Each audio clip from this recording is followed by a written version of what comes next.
desse interesse também dele por arte urbana, por essa associação entre arte e política, como é que esse grupo de artistas estava pensando junto às campanhas de democratização. A gente tem um cartaz ali, poder separar não conseguiu. Vocês mostraram, eu vou mostrar uma coisa. A matéria da Folha do Pessoas de Memória, décadas. Puxa um banquinho.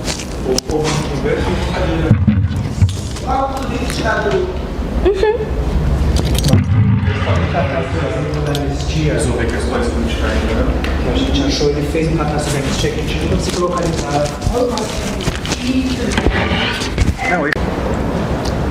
O que eu acho é que assim, para nós era importante era entender o que foi o surgimento do IDARTE, né? Foi a sua relação com o Lemos durante esse período, como é que vocês trabalharam, o que ele representava, né? O que ele articulava, movimentava dentro dessa visão de arte que estava sendo formulada por várias pessoas, né? E eu acho que também, se puder falar um pouco dessa associação com o Centro Cultural, isso que você estava contando, um pouco das publicações, que tipo de pesquisa estava sendo formulada. Tá. Especialmente, sempre, claro, como é uma exposição sobre o Lemos, Lógico. cortando para o que puder, né, sobre o papel dele nesse círculo todo. O que ele trazia, né, como artista. Eu acho que o Lemos... Vou começar. Então, peraí. Vamos pausar e escutar? Isso. É uma pessoa querida para mim, né? Então, é isso. Né, Thiago? Obrigado mesmo. É isso, então, para te ajudar, se eu tiver alcance de te ajudar, né? Então, eu pude conviver com o Fernando. Não, eu ia pedir só para dar uma pausinha, só para eu ver se está tudo certo com o áudio rapidinho. E aí Tá ótimo. Pronto. Tá firme? Vamos lá? Tá, 1, 2, 3, gravando. Ana Maria Beluz, Fernando Lemos. Eu me encontrei com o Fernando Lemos numa época em que todas as pessoas que estavam pensando se encontravam. Se encontravam porque era uma época pesada, que era a tentativa de saída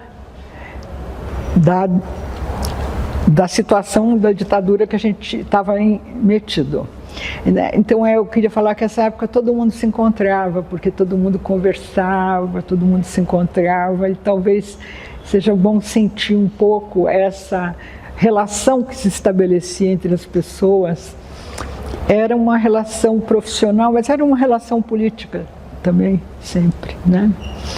Então, eu conheci o Fernando Henrique é rei. Eu conheci o Fernando Lemos. Peraí, repete essa frase. Eu só ia dizer, pode olhar para mim ou para Carol, porque daí fica, como melhor. As outras entrevistas, fica sem olhar para a câmera mesmo. Sem olhar. Então tá bom, então vou olhar para vocês. Eu conheci o Fernando Lemos só nos anos 80, quando eu estava no centro de pesquisa do IDARTE. O Fernando Lemos era um pesquisador, havia sido diretor do centro de pesquisa, e ele foi uma pessoa muito solidária com o meu trabalho quando eu cheguei no centro de pesquisa como diretora, porque nós conseguimos publicar algumas das publicações que haviam sido feitas pelos pesquisadores de todas as áreas, que eram áreas interessantes, porque, por exemplo, você tinha as artes plásticas, as artes gráficas, e você tinha a arquitetura, tinha o cinema, tinha o teatro e a dança,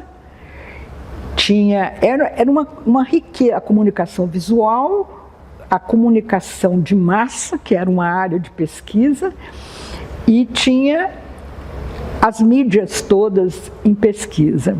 Então era um momento novo para nós, onde a televisão, né, trazia muita coisa, e a gente tentava também fazer a pesquisa voltada para esse fenômeno da cidade de São Paulo, esse fenômeno urbano, né, que ficava tão evidente naquele momento para todos, né? E Fernando foi um grande companheiro na publicação de toda a pesquisa que o Centro tinha acumulado, né? Quer dizer, graças a Fernando, que diagramou todas as publicações, os catálogos, a gente pôde publicar muita coisa que foi muito gratificante como respeito e como reconhecimento de um trabalho que o Centro já vinha fazendo desde 76, quando ele foi criado. Era uma riqueza de informações e que eu acho que até hoje tem grande interesse e merecia melhor conhecimento da população, né? Porque são coisas tão importantes, né? Ninguém estava pesquisando uma minúcia, né? Quer dizer, estava pesquisando o cinema da rua, né? O cinema do lixo, né? Que eles chamavam. Estava pesquisando coisas importantes como a arquitetura dos italianos. Enfim, a cidade oferecia coisas para serem pesquisadas. Então, eu acho que era um momento em que se plantava uma questão que era a cultura urbana, a cultura na cidade, né?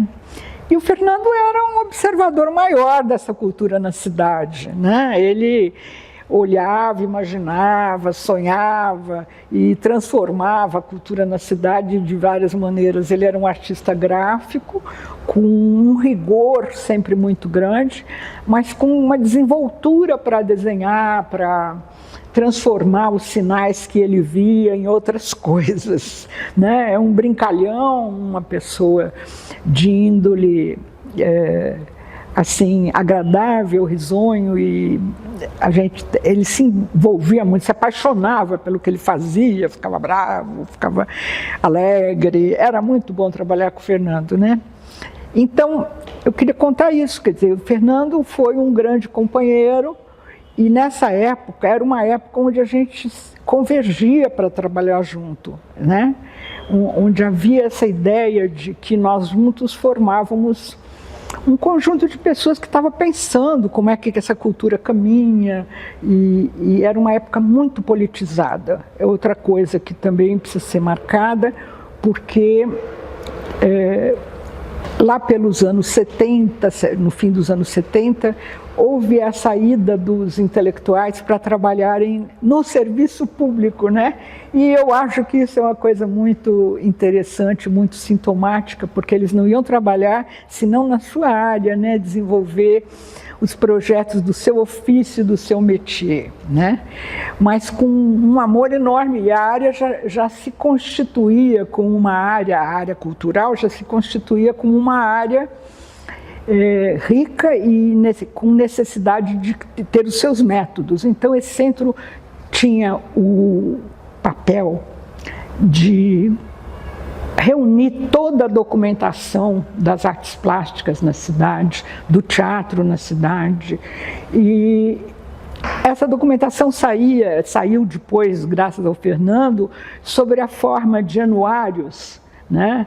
E isso é uma documentação importante, né? Pena é que o Centro Cultural acabou sendo prejudicado com o calendário político que queria impor mais um prefeito na cidade, e que para isso eles tinham urgência de inaugurar o Centro Cultural São Paulo, porque para inaugurar o Centro Cultural São Paulo, eles acabaram capturando pesquisadores e pessoas do centro de pesquisa e do IDARTE para ter recursos de abrir um espaço novo que não tinha nem funcionário, né, que não existia ainda. E nesse processo foram dilapidando e minguaram totalmente o IDARTE, que existe hoje dentro do Centro Cultural como um pequeno departamento, mas não com essa pujança que ele teve como elaborador de perspectivas de visão. Agora, o Fernando era uma pessoa... Posso falar aquele verso?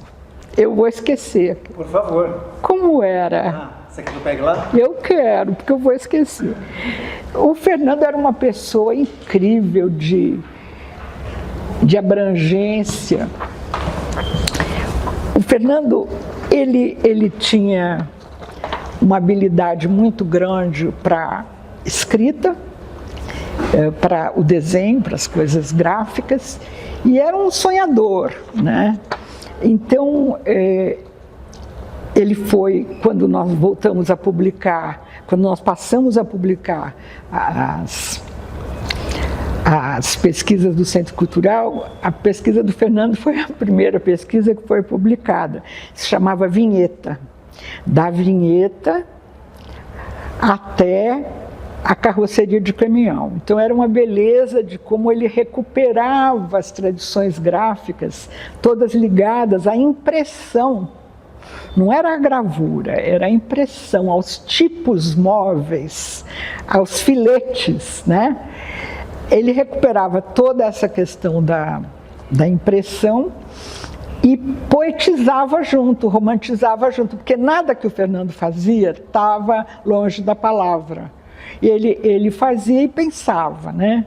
E por isso que eu quero pensar junto com ele um pequeno poema dele, quando ele dizia assim: quanto mais desejo, mais invento o que eu vejo. Quanto mais vejo, mais invento o que desejo. E quanto mais invento, mais desejo o que vejo. E é nessa observação, misturada com a sua imaginação e sua intuição, e com essa coisa de lançar as coisas para outro lugar, que o Fernando se desenvolve. As coisas do Fernando, elas se transformam a todo momento em outra coisa. E o desenho dele é o desenho dessa transformação. Ele consegue ver isso, ele consegue captar em diferentes momentos da vida e do tempo essas relíquias que são momentos consistentes, né? E ele faz, às vezes ele faz isso com muito humor e até com brincadeiras, né? Que eu acho que faz parte do Fernando, né? Um irônico, uma brincadeira, nada era sério, né? E agora? Talvez você puder falar um pouquinho como você falou da relação da política da ditadura. Se você puder falar um pouco como era o trabalho, não só do IDART, mas do Fernando em geral, em relação à política, de que maneira ele era político e de que maneira também ele trabalhava com a política nas campanhas. Então, vou devolver isso. Eu peguei isso para me ajudar. Ótimo, não? Olha, assim, o Fernando pertence a uma geração que sofreu em Portugal, se exilou e veio sofrer no Brasil. Porque fugiu ali da ditadura e chegou aqui, arranjou outra, né? Mas ele estava, assim, aliado a vários intelectuais, todos que pensavam como transformar essa situação. Então o Fernando era, desde sempre, uma pessoa com uma vocação política, com uma percepção política das coisas muito afinada. Não sei se eu já falei que a partir dos anos 70 as pessoas todas passam a entrar em serviços públicos para colaborar com a área da cultura e dar consistência à área da cultura, dar uma consistência política, porque a área da cultura ficava muito distante da política. E esse é um momento onde há uma sedimentação da área da cultura, ela está se diversificando, ficando plural, e há necessidade de se organizar politicamente para que essas diferenças todas sejam observadas e sejam resolvidas, né? Essas diferenças de reivindicação que existiam da parte dos artistas de vários setores, que eram vários técnicos também, que eram não só artistas, né? E nesse momento. Então, o Fernando, ele é um ser muito envolvido nessas exigências políticas da área cultural, né? Na época, é uma coisa que marca essa geração, e que se formavam os sindicatos de cinema, se formavam os grupos todos de diferentes profissões e tentavam se aliar a outros políticos que ajudassem a sair da ditadura, né? Então houve uma profunda adesão a campanhas políticas. Fernando fez uma campanha interessante, eu não me lembro exatamente o ano, mas para a campanha do Fernando Henrique Cardoso, que foi o Movimento das Bandeiras, fez junto com Marcelo Nietzsche e tantos outros artistas, que significava uma campanha na rua mesmo, feita com os recursos dos artistas. E isso tudo era novidade, né? Isso tudo era novidade, se bem que nos anos 60 já tinha havido algumas movimentações com bandeiras em rua. Então eles retomavam essa questão dos anos 60 e iam para demonstração dessa presença dos artistas nas grandes... A gente não achou ainda um documento desse cartaz. Imagina que tipo de funcionário público a gente era. Todo mundo criativo. Pode ir, porque eu tenho que ir. Pode ir, Ana. Imagina que eu nem conhecia a produção do Fernando como fotógrafo do surrealismo português. E isso foi posteriormente divulgado. E é incrível pensar o Fernando surrealista e fotógrafo. É incrível, porque o surrealismo em Portugal deve ter sido uma coisa muito importante. Porque como protestar naquela rigidez de Portugal, né? O surrealismo era uma maneira radical de protestar. Então, depois é que eu conheci esse Fernando, mas que tem tudo a ver. E também essa coisa de Portugal, da língua portuguesa, que é a nossa língua portuguesa, é muito interessante no Fernando, porque ele tem um domínio dessa nossa língua portuguesa, que é uma coisa que Portugal nos ensinou, né? A ter um apreço pela palavra. Então, essa dimensão de Portugal, eu acho que ele traz com muita categoria. Mas eu queria contar o que estava acontecendo politicamente, que nos unia tanto, né? Nós estávamos vivendo um momento em que o país era um país que tinha um partido único, né? Que tinha uma frente única para tentar sair do regime ditatorial que a gente tinha se metido. Então é nessa frente ampla que surgem várias oportunidades de manifestação e participação. E nesse momento, os artistas das diferentes áreas, eles estavam presentes, nas artes plásticas muito presentes, porque evidentemente o desenho era um elemento importante para colaborar nesses momentos. Então, o Fernando participou da campanha da anistia, depois participou das bandeiras na praça, que era um movimento que foi para o centro da cidade, para o viaduto no Vale do Anhangabaú. Então, essa participação política ela precisava ter a presença das diferentes áreas, então era importante o suporte gráfico visual, então era nesse suporte que o Fernando e os outros artistas se expressavam. O que mais você quer? Que papel tinham os artistas dentro dos órgãos de pesquisa artística, né, de estudo da arte públicos, e também que papel tinham eles dentro dessa contraposição à ditadura? É curioso que entre os pesquisadores do centro de pesquisa existiam vários artistas que quiseram participar e que participavam como artistas, né? Tanto que o Fernando, quando a gente tem a oportunidade de ler o trabalho dele, da vinheta A Carroceria de Caminhão, a gente percebe que é um trabalho de um artista, Quer dizer, não é uma reflexão que busca um entendimento lógico ou historiográfico, né? Quer dizer, eles participavam expressivamente, quer dizer, eles se expressavam naqueles momentos políticos e davam força a seu trabalho, debruçando sobre esses momentos, sobre essa situação. Então, o centro de pesquisa contava com muitos artistas gráficos, artistas plásticos, escritores em literatura, pessoas que trabalhavam em cinema e televisão, que faziam a pesquisa em televisão.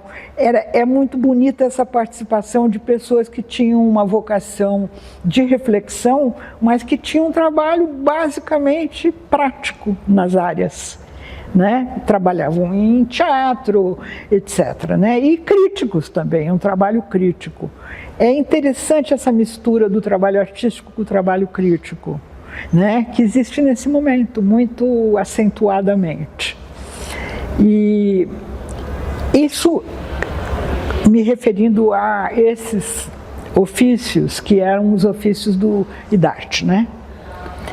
Mas você perguntou também referindo a política mais ampla, né? A política mais ampla. O engajamento dos artistas, como você estava falando, numa frente ampla, né? Numa expressão gráfica, ou visual, poética. Ou até, e além desse... nas campanhas políticas, na frente política de atuação direta, não só numa coisa, né, dos museus subjetiva e sugestiva. Além dessa participação reflexiva e criativa na pesquisa, os artistas tinham uma participação nas campanhas políticas que nessa época começavam a ser reiteradas, né? Porque foi um tempo de muita campanha, de muito movimento. E os artistas participavam em campanhas de rua, em reuniões políticas com sindicatos, com políticos importantes de época que podiam referendar, e nas campanhas eleitorais para eleger quadros, né? Porque naquela época faltava gente para ser farol dentro da política. Então é uma época de preparação de quadros, né? Então estão lá os artistas nos sindicatos, estão lá os artistas também aliados às frentes amplas, né? E fazendo esse esforço de manifestação pública, né? Eles trabalhavam como cidadãos. Então, acho que é essa dimensão do artista cidadão, né, que teve, muito bonito no IDART, eu acho que teve o artista cidadão, e eles todos viam uma confluência nessa época de interesse por um mundo mais livre, né, sem tanto domínio, e as artes, elas são capazes de carregar essa bandeira com muita tranquilidade. Carol. O Lemos, em um momento, em algum depoimento, ele vai falar da criação do IDART como um centro de pesquisa que surge da necessidade de se fazer pesquisa em artes justamente pela ausência da pós-graduação em artes, né? Porque naquele período ele entende que as universidades ainda não tinham criado mestrados e afins nessas áreas. Eu queria saber se a senhora compartilha desse entendimento também, né, da participação da... Olha, eu acho que nessa época estava sendo criada a ECA criada nos anos 60. E os estudos de arte faziam-se também na FAO. E o Museu de Arte Contemporânea tinha um grande quadro que era o Zanini. Essa época está se constituindo, está se consolidando um equipamento cultural, mas eu acho que era muito peculiar o que aconteceu no IDART, porque ele entrou de cabeça numa reflexão da transformação do momento cultural e da transformação da arte, porque estava estudando televisão, estava estudando, né? Ele tinha temas de grande importância para o entendimento da cultura. E a cultura estava sendo transformada pelas novas técnicas, né? Nós estávamos já num momento onde estava começando a sair. A universidade não tinha chegado lá.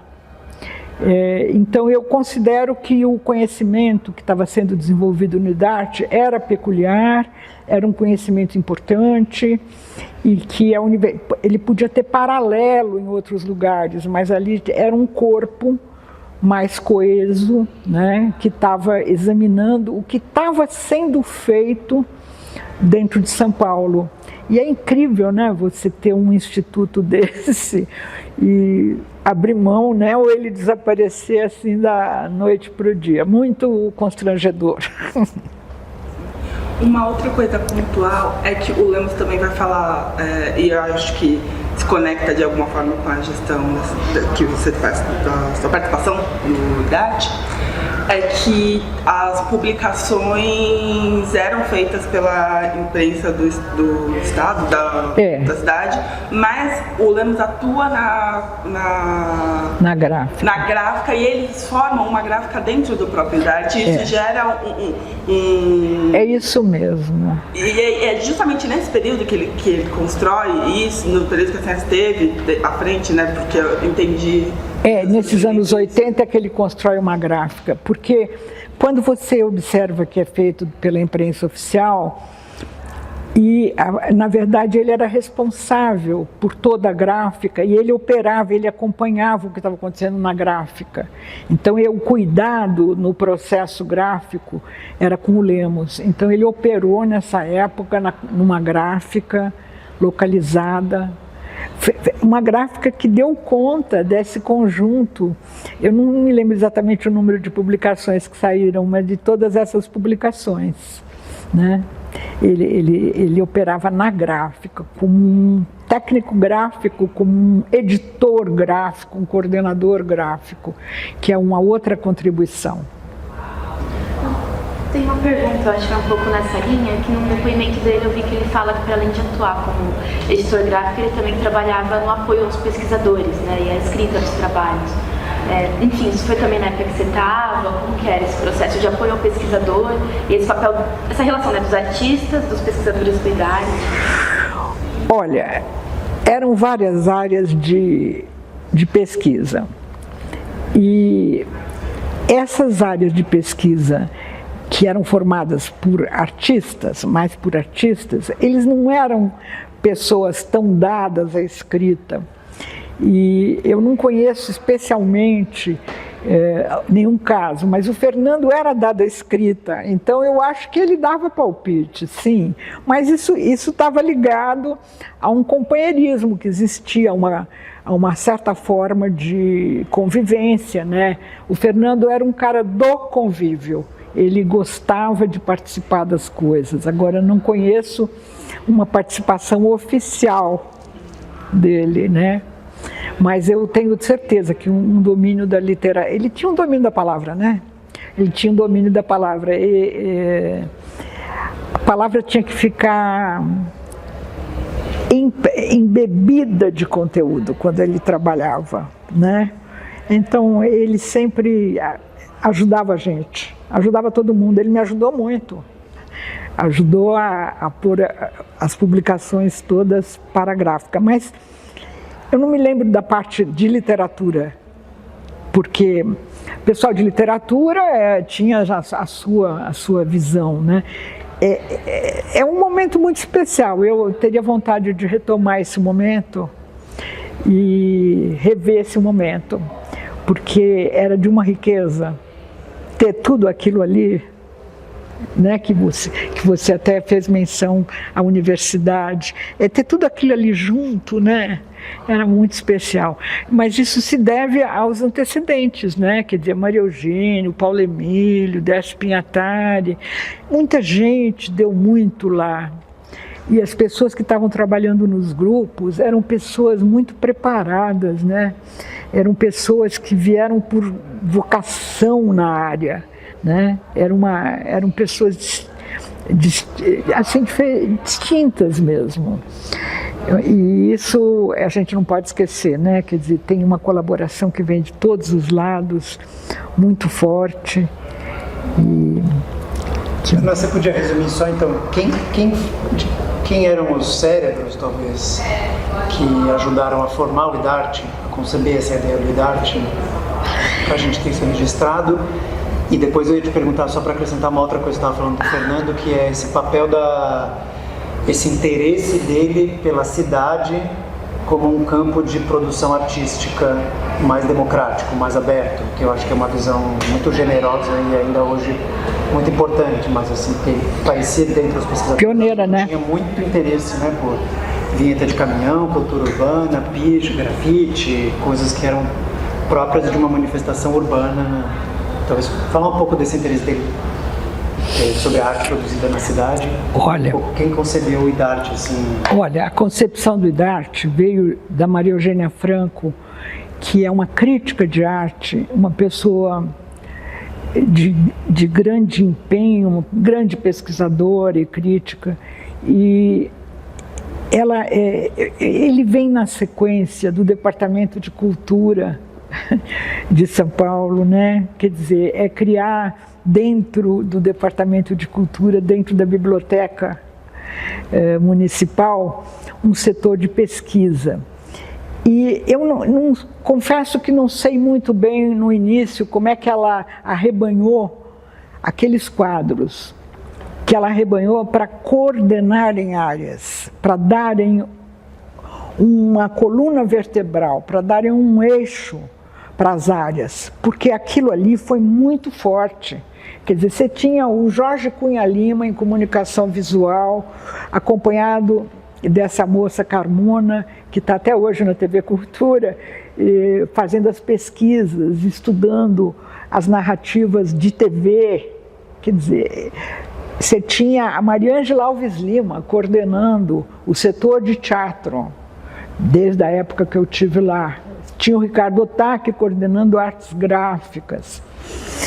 Então, o José Antônio Pasta em literatura, quer dizer, já eram pessoas de muito peso, ou que se tornaram sempre pessoas atuantes. Então, as áreas de pesquisa, elas estavam na mão de pessoas muito representativas, e isso foi um fator importantíssimo. A arquitetura, que tinha vou esquecer o nome dela. Depois a gente completa. Esqueci o nome dela. A gente vai lembrar todas. Então, era isso. Quer dizer, era gente muito preparada. Então, a gente, nessa escolha, esses nomes todos que a gente tem de coordenadores de área de pesquisa, é uma coisa muito consistente. Isso aí tem um papel preponderante, né, no resultado. E essa questão da cidade, então? A questão da cidade, que é a questão mais importante de todas. Lemos sobre a cidade, essa generosa e democrática. Eu acho que nós todos estávamos associados a uma instituição municipal e que havia um sentido claro de pertencer a essa instituição municipal, porque na época nós éramos muito orgulhosos da nossa instituição municipal. Evidentemente, acontecia lá que vinha de uma tradição importante, que era a Biblioteca Mário de Andrade, o projeto do Departamento de Cultura, do Mário de Andrade em São Paulo e tudo mais. Tem uma certa herança de pessoas que fundaram, como Maria Eugênia, etc. Mas a cidade vivia um momento de grande transformação e nós estávamos todos, eram coisas em transformação, em desenvolvimento. Então você vai encontrar essa visão no desenho do Fernando, se transformando, se modificando. Às vezes eu acho que o desenho do Fernando lembra cinema. Ele lembra movimento, transformação e cinema, né? Isso tudo é a experiência visual de um habitante da cidade. O habitante da cidade, ele já não está mais numa área, ele está envolvido numa cultura geral que ele vive cotidianamente, o cotidiano dele é outro. Então, o que eu queria a lembrar com muita alegria era o quanto o trabalho do IDART estava embebido no seu tempo, na cultura urbana, e que saía de lá uma vertente de reflexão muito nova, muito interessante. É isso aí. Muito bem. Entendeu? Gente do céu!